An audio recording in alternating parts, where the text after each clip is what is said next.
So ladies and gentlemen, boys and girls, today we have somebody who needs very little introduction, but it is my duty as host to introduce him. He's the reason why we have Jio, Flipkart, Airtel, and so many other things that you're utilizing today. Why the reason why you're listening to this on Instagram, Facebook, or YouTube. Now, all of you must be wondering, saying he's not Mark Zuckerberg, he's not Mukesh Ambani, so how is he responsible? Well, let me tell you, for the ones who do not know him, he's a man who's taken a rupee salary from the Prime Minister for advising him on something that all of us are now combined through. He is regarded as the father of Indian telecommunication and has spent about 55 years in the field. He's advisor to multiple Indian prime ministers. He served as advisor, and he is chairman of the Indian National Congress, the Overseas Congress, and the man who quite literally governs the World Wide Web in one way as we know it. He's in fact a board member of the foundation that actually oversees it. Someone who is revered not just for his intellect, but also for his witty remarks. It is a pleasure and an honor to be able to do this with you, sir. Welcome, Dr. Sam Pitroda, to Ironman's author series. Thank you, Rishabh. Thank you for inviting. I want to thank Prakash Bhai Shah, who introduced me to you. I want to thank him also for the opportunity, and thank all of your viewers for spending time from their busy schedule to come participate in this program. So in fact, Ambassador Shah is joining us on Instagram as one of those thousands of viewers who are logging in and who've told me all these, he's told me all these fascinating stories about you. But sir, if I may ask you one question, because many of the viewers are young people who've only read about you, and probably this is the first time that are getting a chance to interact with you. So sir, your journey as a telecommunication expert, something that you are known for, and now what you see today as what it's come to, the use of the internet and how we are connected. So if you had to describe that entire journey in a sentence, how would you describe the journey of the last 55 years? Exciting, rewarding, adventurous, fulfilling, and a joy. And a joy. See, just to give you quick background. Right, sir. I was born and raised in 1942. Right, sir. During British Raj, in a small little tribal village in Orissa of Gujarati parents, brought up under Gandhian values, went to a small boarding school in Gujarat, then went to college in Baroda, and then one day read in the newspaper about President Kennedy deciding to send man onto the moon, got all excited as a young man, and took a boat to come to America, which traveled from Mumbai to Karachi to Aden to Egypt to Genova, Naples, and took a train from Italy to London, took a plane from London to New York, and a bus from New York to Chicago. This was 55 years ago. I had a girlfriend in India from college days. So my goal was to really get her here and get married soon. Right. So in a year, I finished my master's degree. I had a master's in physics from India. Right. She came here. We got married. This was about 54 years ago. Started many companies in America, built a family. I have 7 brothers and sisters. They all came here one by one. My parents came here, died here. And then in between, I had an opportunity to work in India through Mrs. Indira Gandhi, then with Rajiv Gandhi. This was 1980s, 81. And I convinced both of them that we could change face of India if we focus on IT and telecom. These were early days. People had never heard of C language programming, microprocessors. We brought all that and trained thousands and thousands of young people in India from IITs and other universities. I remember Infosys had 5 people. I remember Wipro had 8 people. So those were the early days. But a lot of people contributed, especially young talent in India, to build foundation for telecom in India.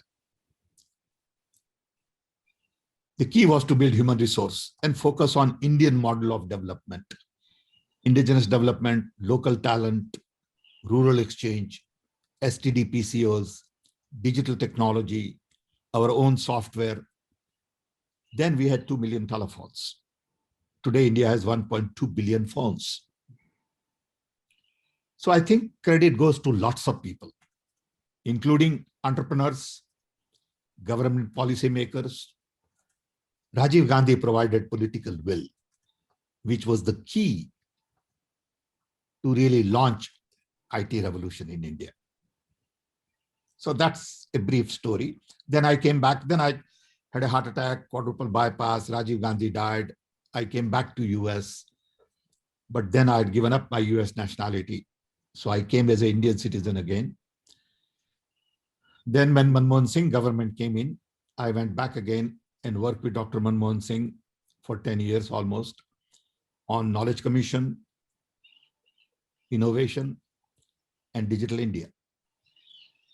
And then when BJP government came in, I again came back to US and I run several foundations, write books, and lots of interesting things. Thank you. And write very many interesting books, one which is coming out very soon. And that was, you beautifully captured your entire journey, and very humbly, I might say so, because you're responsible for much of what happens in India even today. And people speak about you very, very, very highly. And like I said, it's, but let me talk People are very generous. People are very generous. I thank them for all the love and affection I get. And I tell you, I feel proud of what is youth or what young people bring to Indian talent. No, sir, but you did mention a very interesting point, where you did speak about the fact that you returned after the demise of Rajiv Gandhi, and you also returned after Prime Minister Manmohan Singh. Whenever it was the BJP establishment, you've gone back because sometimes you, and this is what I've understood, that of course your beliefs and principles and your ideology is very different from what theirs is. But sir, in your book, Redesign the World, and if I may ask a question from that book, sir, you have written about the last world order. You've spoken about democracy, capitalism, human rights, consumption, and military. And so you mentioned that this was a manifesto of the West to rule the world. So many in our country and in the current establishment, in fact, feel the same. They feel that we were blindly towing the West, and Jawaharlal Nehru and Mahatma Gandhi ji both were also in a way, subscribing to the Western ideology, and which is why India is where it is, as against what they would like us to believe that India would be. They feel that, and in your book, what I'm understanding is that you also subscribe to the same thing, wherein not necessarily where when it comes to the progress that India has made from 1947 to now, but when it comes to at least the fact that these are the 5 things that were conceptualized by the West in order to govern the rest of the world. So your thoughts on this? Is it similar to what Prime Minister Modi is also saying in India today? No, it is misunderstood. It is not represented properly. The contribution US made to the world in terms of rule-based system is amazing. That design, which focus on democracy, human rights, capitalism, consumption, and military, has achieved a great deal. It gave peace to the world after World War II. It gave technology. Democracies flourished all over the world. And it created wealth for a large number of people, lifted millions out of poverty. So there are good things to that design. It is not that that design was not proper. But now the time has come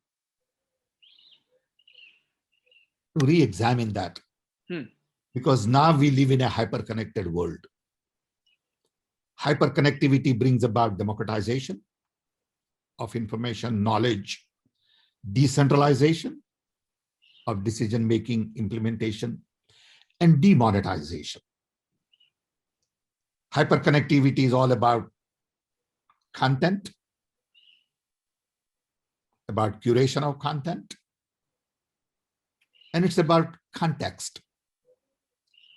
So today, with hyperconnectivity, I think the advantages we have to redesign the world are unique.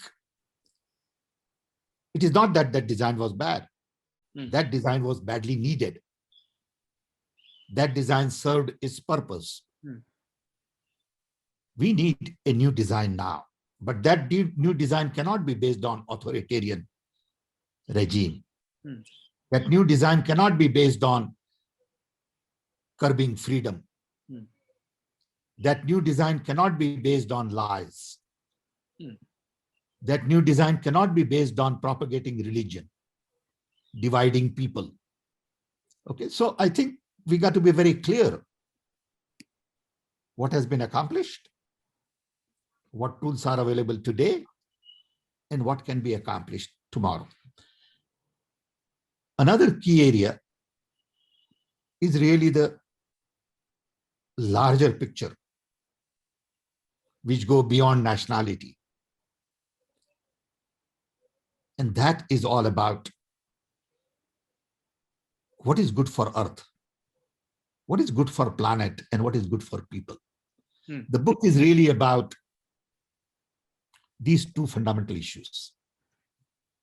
As far as I'm concerned, at the end of the day, only two things matter. What is good for planet? This includes peace, environment, water, air, energy, forests, rivers, animals, because we are all interconnected, interwoven, interdependent. And if we don't take care of planet, we are not really taking care of ourselves. See, the point is, we are not there for planet. Planet is there for us. Planet will survive without us, but we can't survive without planet. So that requires complete redesign with focus on sustainability. Then people, irrespective of who we are, what religion we follow, what color, language, location, customs, traditions we belong to, we are all human beings. We all must be treated with respect, dignity, equal opportunity, and that's all about inclusion. So these two things, sustainability and inclusion, are the key to taking humanity to the next level. So in this book, I basically talk about what was the design at World War II. Right after that design, according to me, 7 things happen that require us to redesign the world.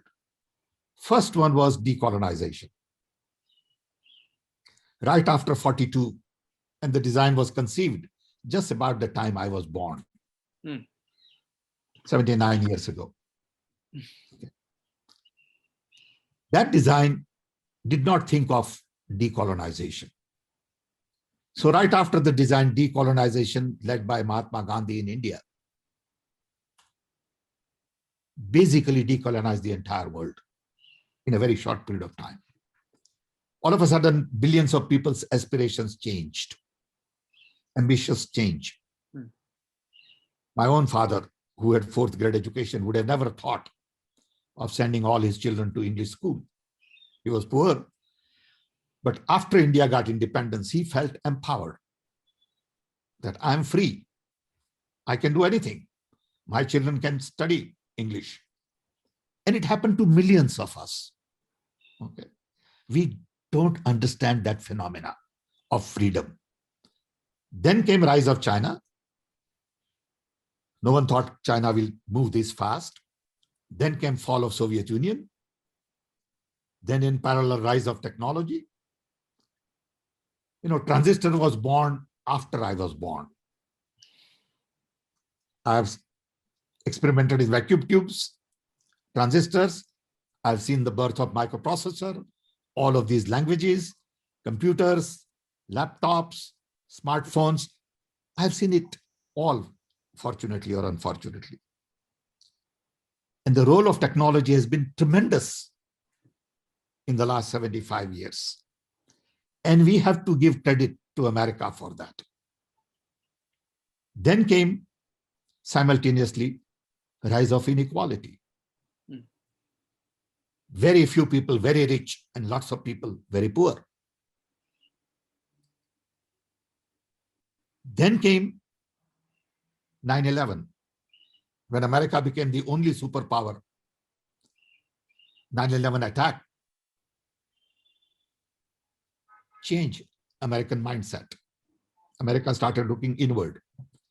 And then finally came COVID-19, which says we are all interconnected.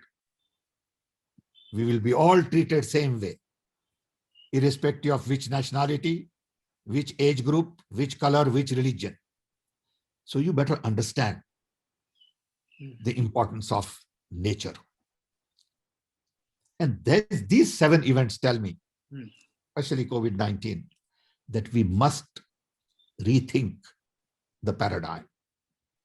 It is an opportunity to change the paradigm. All you can do is begin new conversation.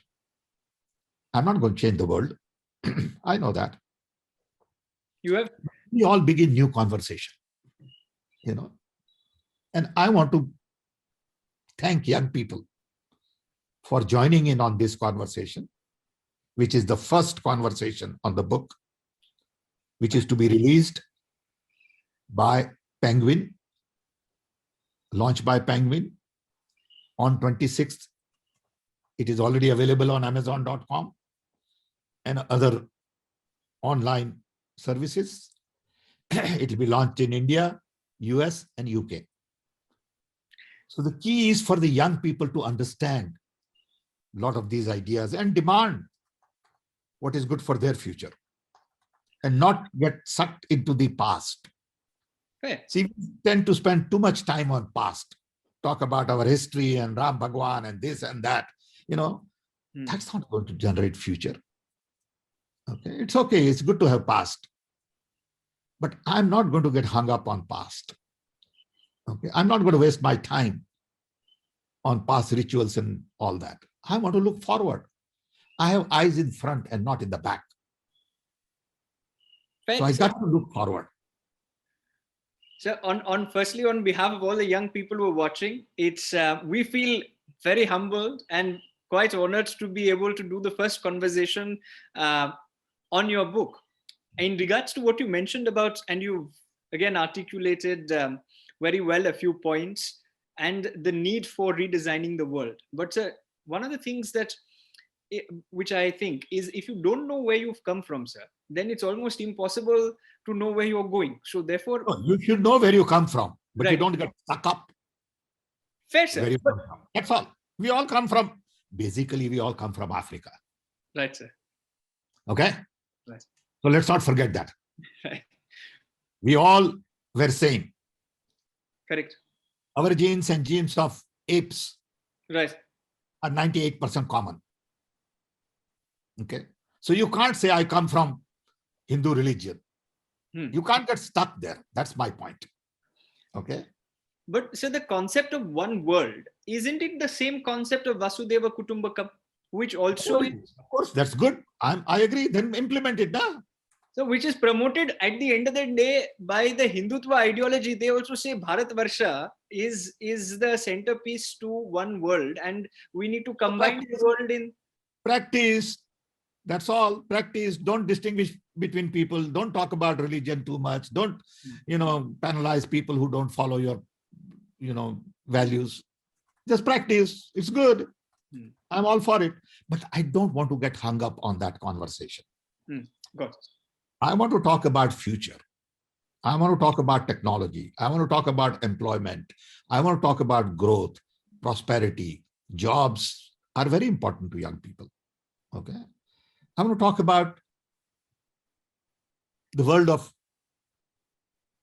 2200 and what role we can play. I want to visualize future. See, people tend to go to past because it is comfortable. Okay, you know what happened. Future is sometimes painful because you have to survive on a day-to-day basis. Thinking about complications. Present may be comfortable for some. But the key is to really articulate future and show a path to young people so that they see in that path their future. So very well said once again, but I'm going to probe the last time on this one, and then I'll move to the future, because the future is as important as the present, and in my humble opinion, also some part of the past. But so you're not against, let me get this correct. From my little understanding of reading the book, I'm not against anything. No, you're not against the Hindutva way. No, I'm not against anything. I'm for everything. Okay. You decide what you want.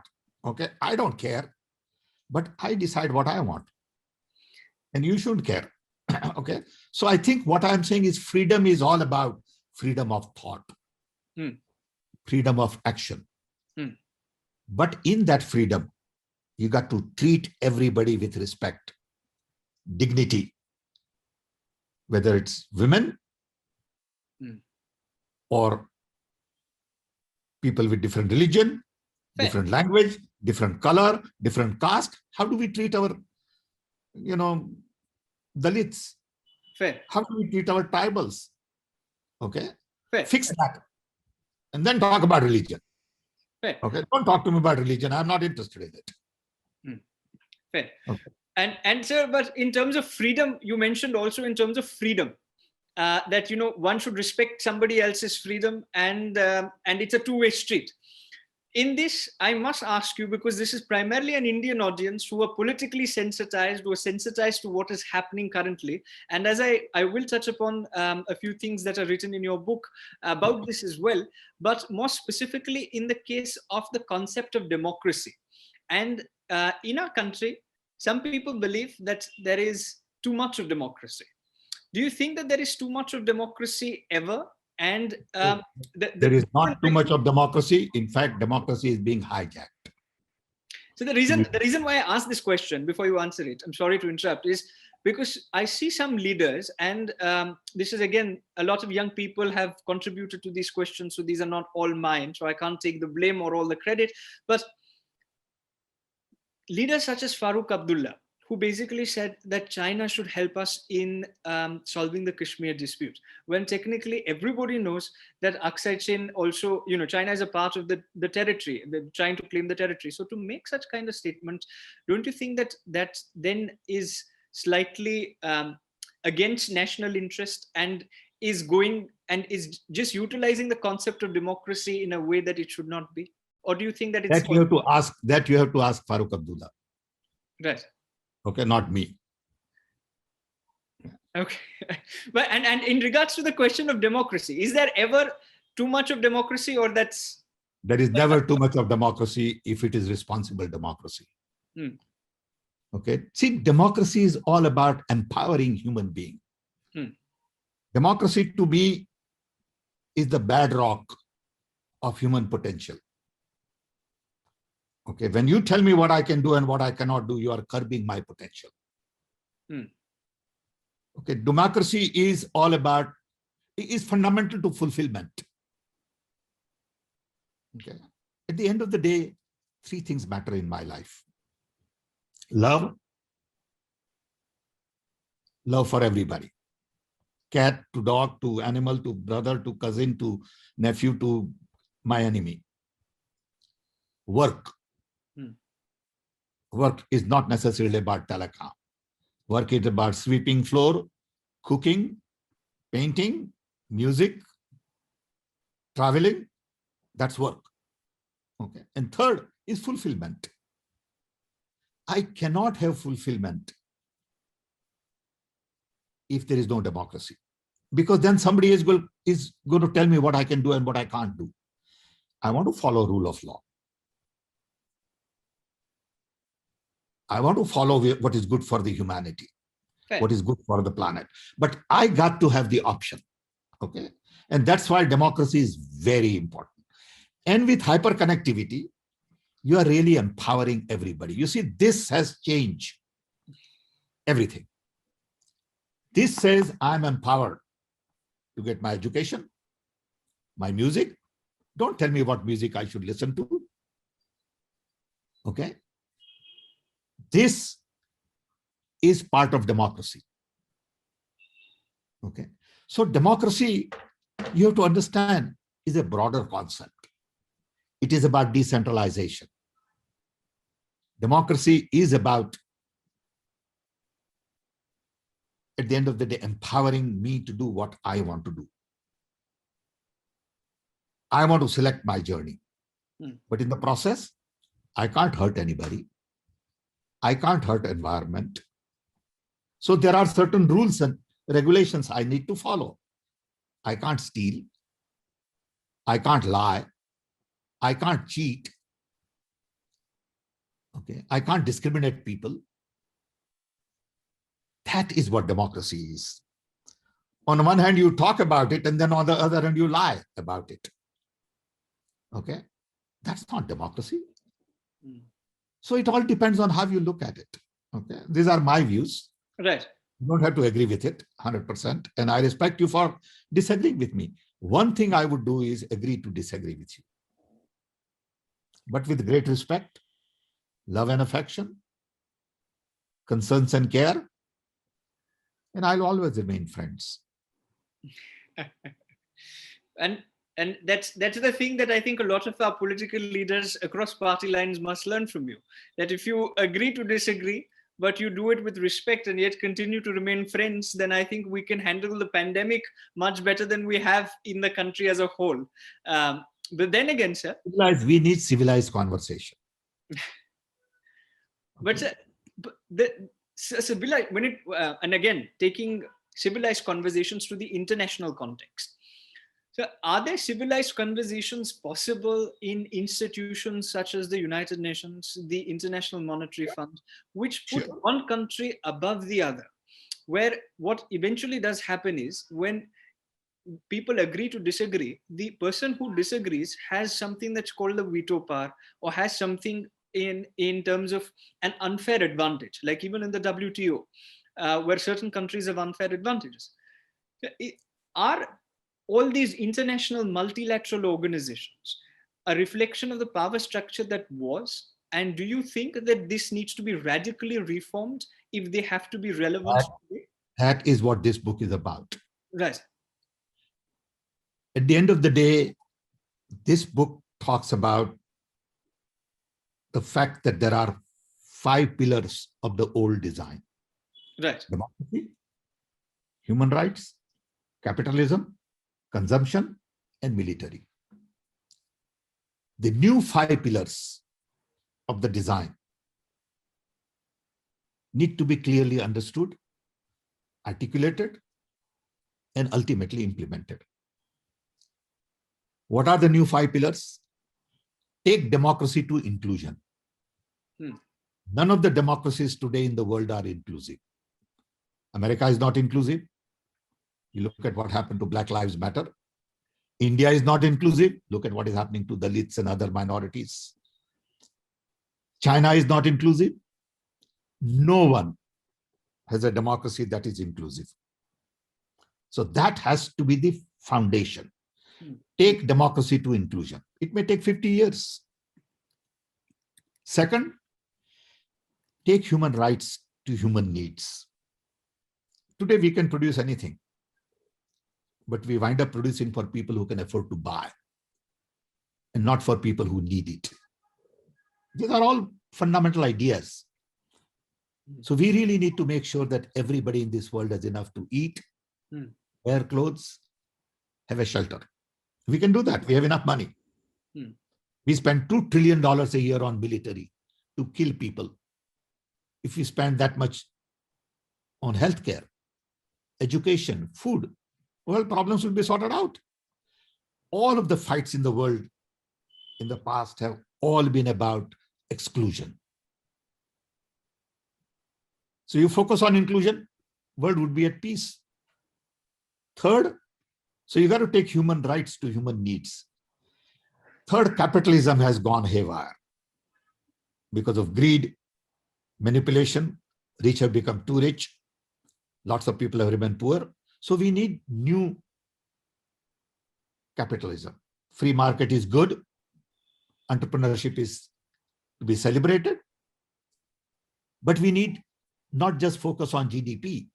We need focus on gross environmental product, gross human development product. That's what this book is about. Then we need to take consumption to conservation and sustainability. We need to conserve our environment, water, energy, all of that. And then finally, it is time as human race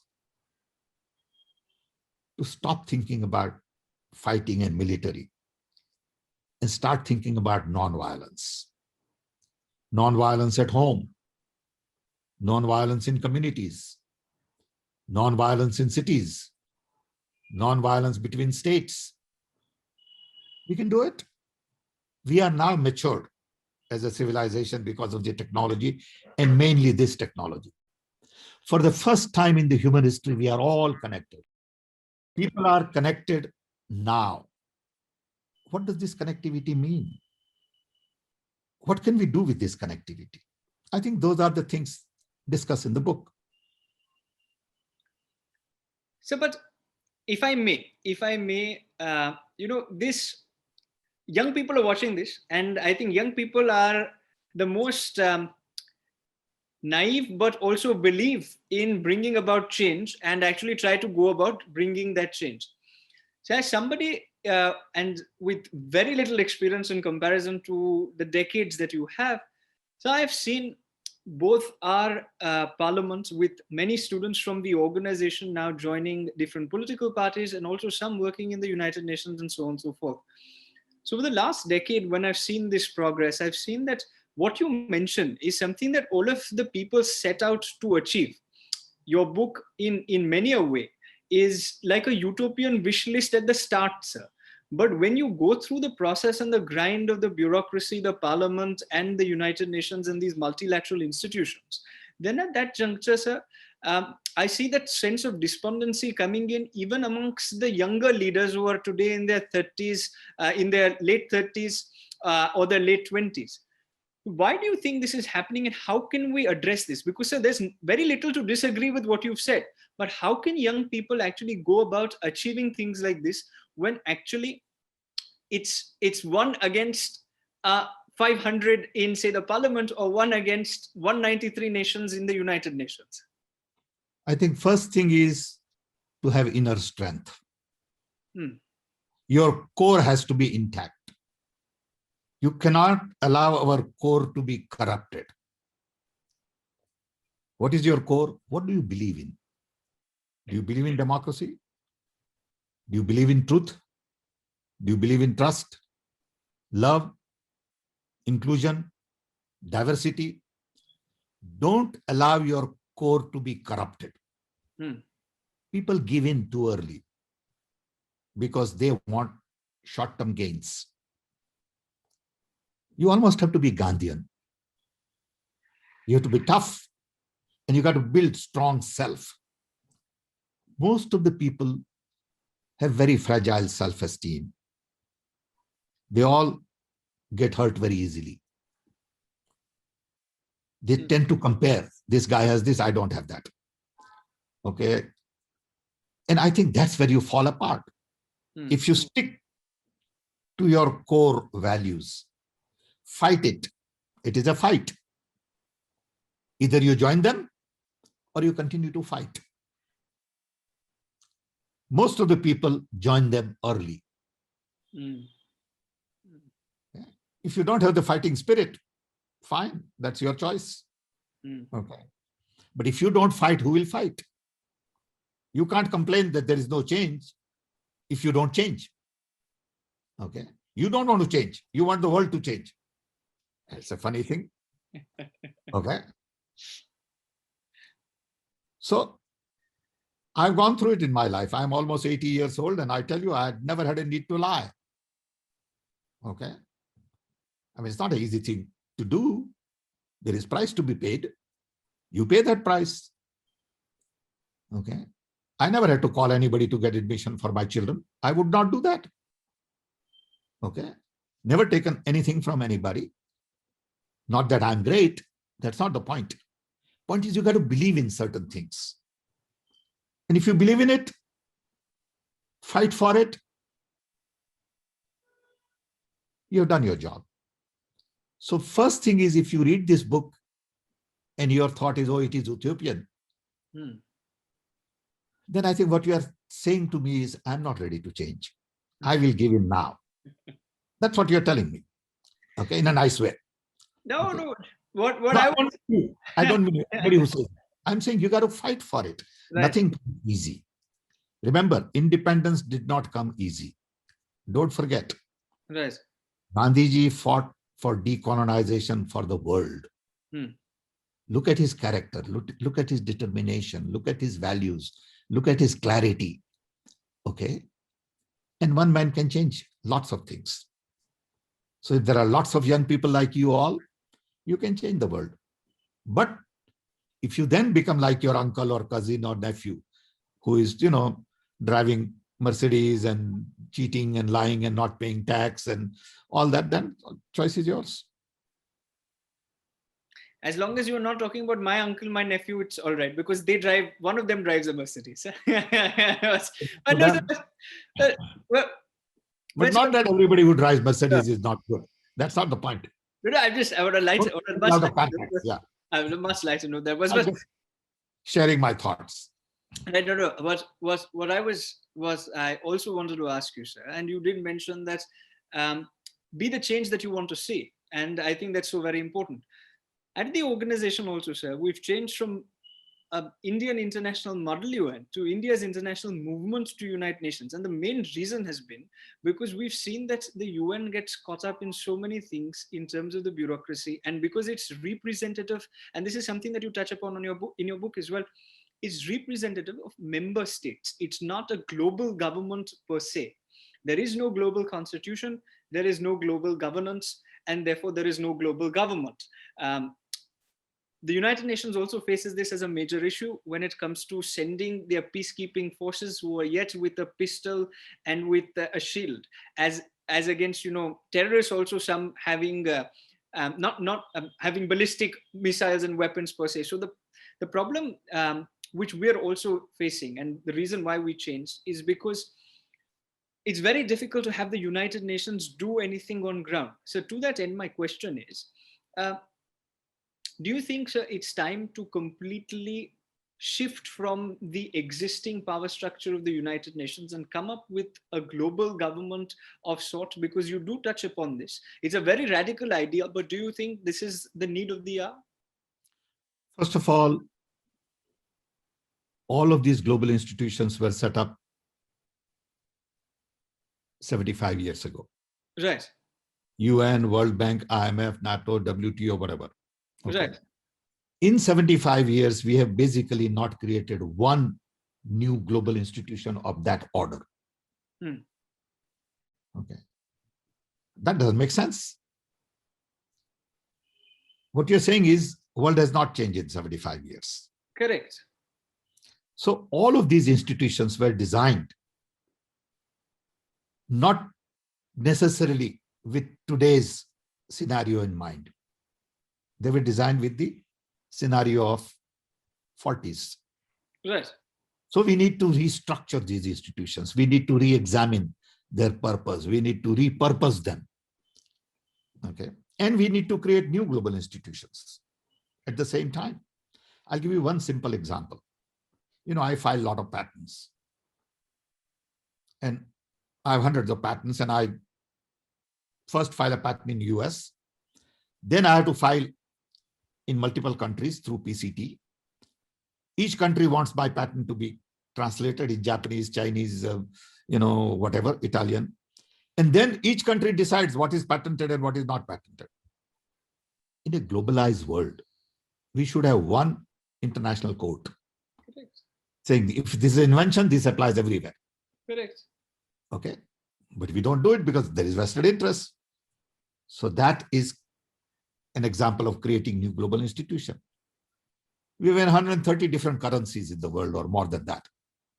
Do we really need all that currency? Some country of 5 million people have their own currency. Does it make sense anymore? We need to question these things. We definitely need, according to me, global constitution. Some minimum constitution which respects Earth and people. So can we say we all agree to this idea of planet? So when Amazon jungles are affected, it is not a Brazilian problem. Correct. It is a global problem. Okay. If something happens to Himalaya, it is not just Indian issue. It is a global issue because it is a global heritage. So we need common minimum understanding of global constitution. Even if we can start with 10, 20 items. Okay. And then you need some kind of a virtual organization to execute on this. Today, UN cannot execute much of it. Right. Okay. So you need understanding of who execute what. For example, World Bank can execute. IMF can execute. But UN can't execute. It is all, you take, sustainable development goals. They're all aspirational. Very true. Okay. Right. We had earlier millennium or development goal. Nothing happened. Okay. I mean, these are good ideas. A friend of mine, Jeffrey Sack, drives these things. Great guy, wonderful human being, has wonderful ideas. But then what happens at the end? And those are the issues I'm talking about re-examining.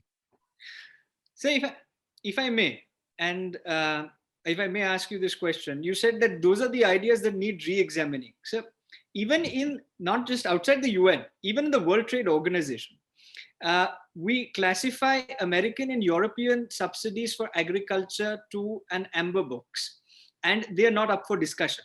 But when it comes to India's PDS, which is intended to serve the poor, at the end of the day, we are continuously criticized and sometimes ostracized. But yet India has this obsession with the United Nations. India has this obsession with the WTO, with these global institutions. And whenever we criticize this, then it's said that, then some in your party and across the country, across the world, say that India has now become inward looking. Now we have become right-wing nationalists, and therefore we don't care for the world. You can't look at these things in isolation.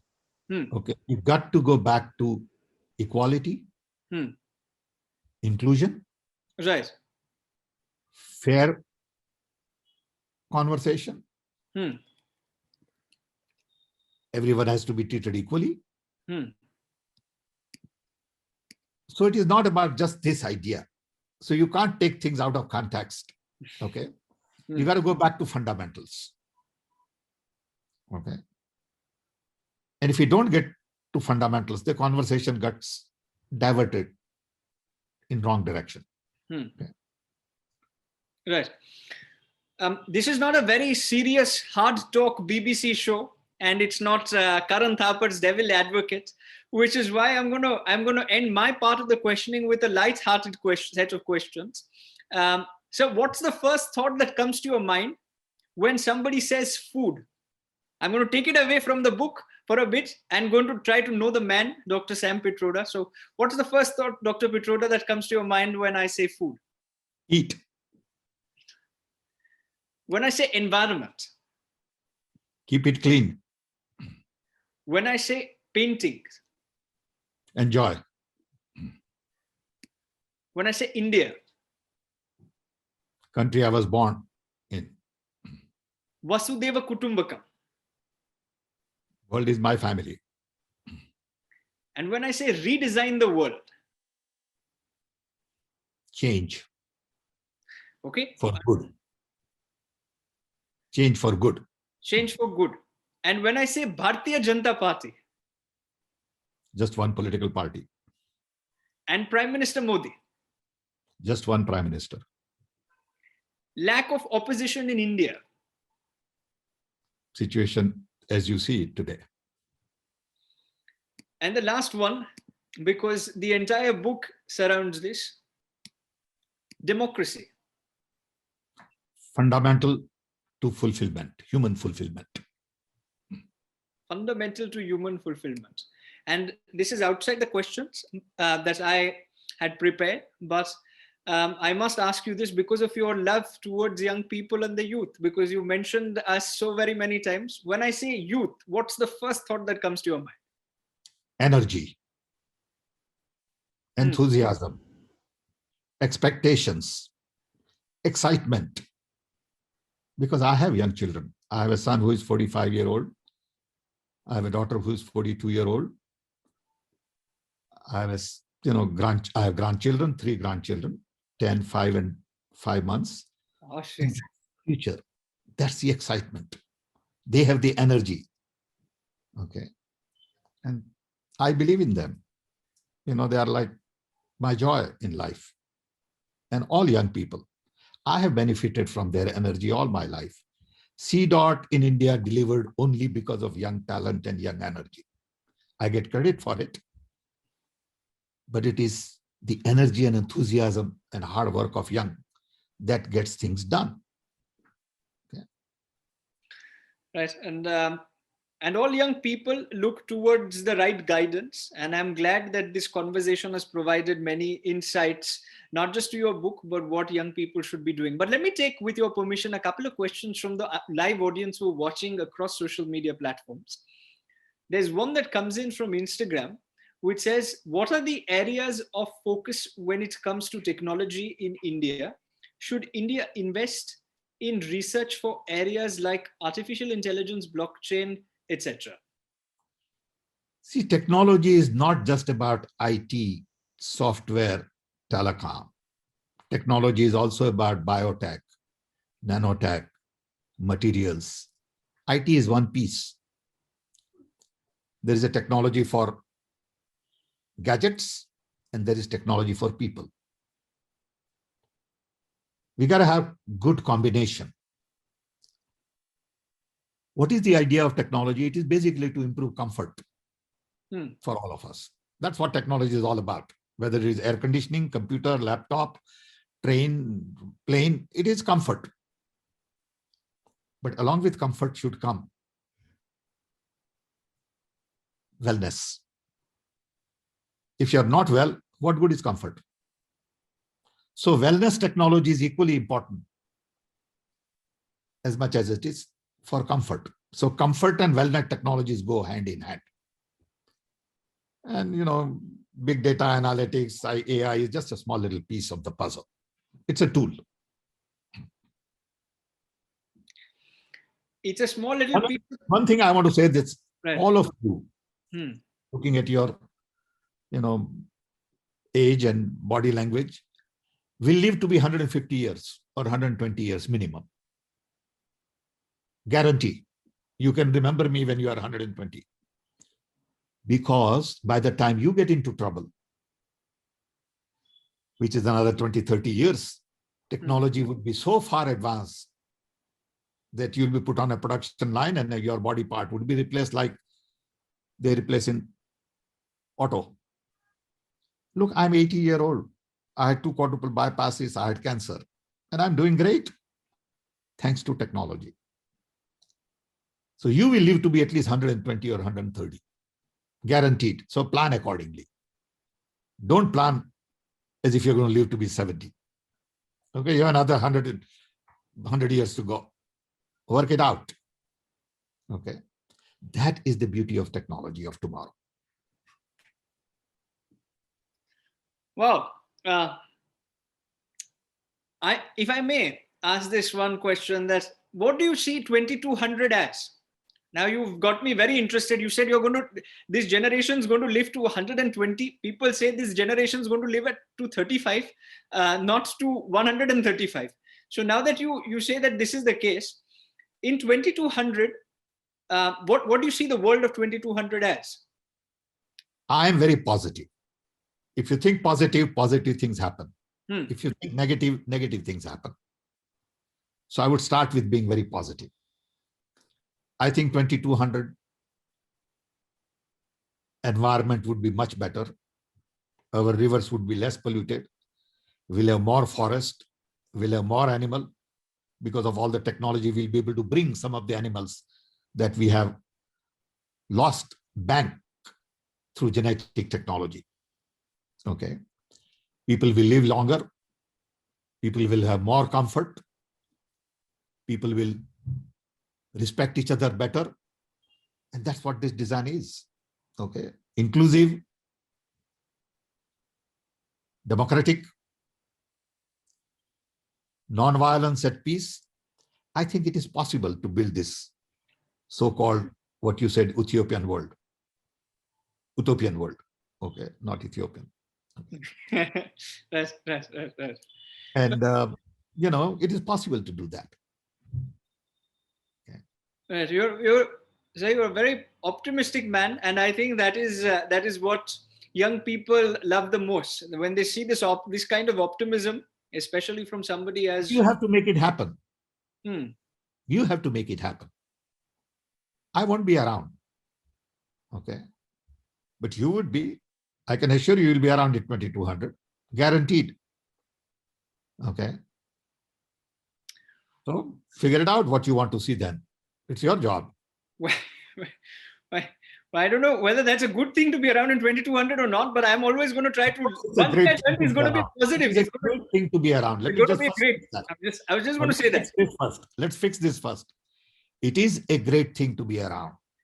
Okay. Life has to be celebrated. Right. Okay. You can't say, is it good thing to be around? Of course, it is good thing for you to be around in 2300. I was saying that one thing that I've learned is to look at the question is always whether to see the glass half full or half empty. Today I got the answer. But that is always half full. Always. Okay. You got to have enthusiasm in life. Life is such a gift to live, enjoy, meet people, learn, experience, watch. I mean, look at the sensation we have. I mean, you can see great paintings and you can listen to great music and you can have great conversations with friends. You get great food to eat and you meet variety of people. My God, what a joy it is to have this life. What a joy it is to have this life. And that I think is a perfect note to end this conversation, because young people should look forward to the future, not to just the past. As much as the past will teach you about what to expect in the future, like Dr. Pitroda said, focus on the future because the future is bright. And to all the young people who have joined in, thank you very much, because it's a Sunday evening, but I would like to thank our guest because it's Sunday morning at 8 a.m. in Chicago. And he's taken our time on a Sunday morning in order to do this. Heart filled with gratitude. Thank you for the opportunity. Thanks all your colleagues for listening and spending time. And I wish you all the best. And again, thanks to Prakash Bhai. And to Ambassador Shah for making this connection and making this happen. But the one thing that I'd like to leave all the viewers today and the ones who are going to be watching this across social media as well is, it's often said that a conversation with a knowledgeable man is better than reading 100 books. This conversation is, of course, better than reading the 100 books. But from the little that I've read, read the book. But that's what I'm saying. But it's available on Amazon.com. But this book is as good as 1,000 conversations, because it actually just opens your mind up to so very many things that we all think about, but at the end of the day, don't do much about. He's actually penned it down. And I think if, as young people, we start working towards it, we sooner or later will have at least some global goals which we can actually achieve and which we just don't call sustainable development goals. So It's a pleasure and an honor. Very, very grateful on behalf of everyone at the organization and all our advisors. Thank you very much, sir. Thanks. Bye, everybody. Thanks for joining. Thank you.